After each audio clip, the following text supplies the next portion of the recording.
Good morning everyone, তোমরা সবাই কেমন আছো? আশা করি অনেক ভালো আছো। তো আমি অনেক ভালো আছি।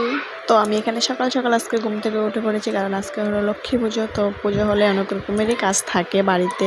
তো আমি সব কাজ কমপ্লিট করে তারপরে স্নান করে ঘরে আসলাম। ঘরে এসে দেখি এখানে কি কি আনা হয়েছে পুজোর জন্য তারপরে এখানে সব কিছুই আনা হয়ে গেছে মোটামুটি তারপরে আমি এখন পায়েস বানাবো। কোনো দিন বানাইনি পায়েস, আজকে ফার্স্ট টাইম বানাবো। আজকে পুজোর জন্য পায়েসটা আমিই বানাবো। কীরকম হবে জানি না। তো আজকে কার কার বাড়িতে লক্ষ্মী পূজা হচ্ছে অবশ্যই জানাবে।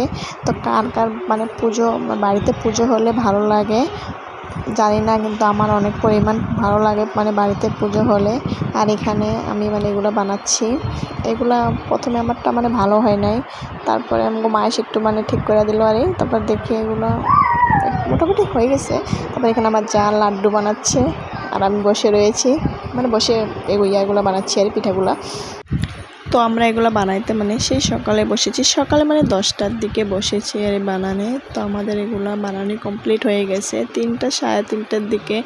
অনেক টাইমে লাগছে, এগুলো বানাইতে টাইম লাগে। আমরা 3 জনে বানাইছি, তারপরে এত টাইম লেগেছে। তারপরে মা লক্ষ্মীর জন্য বেশি কিছু আয়োজন করতে পারিনি, অল্প অল্পই আয়োজন করেছি। তো এখানে লুচি বানিয়েছি আর 2 রকমের পিঠা, 3-4 রকমের নাড়ু বানিয়েছি আর একটু পায়েস বানিয়েছি। এগুলোই বানিয়েছি আর অল্প অল্প করেই বানিয়েছি তো আমাদের বাড়ির পুজোর আয়োজন তোমাদের কীরকম লাগলো অবশ্যই জানাবে। তো সন্ধ্যার দিকে আমাদের এখানে ঠাকুরমশাই চলে এসেছে, পুজো দিয়ে দিয়েছে। তো ঠাকুরমশাই পুজো দিয়ে চলে গেছে।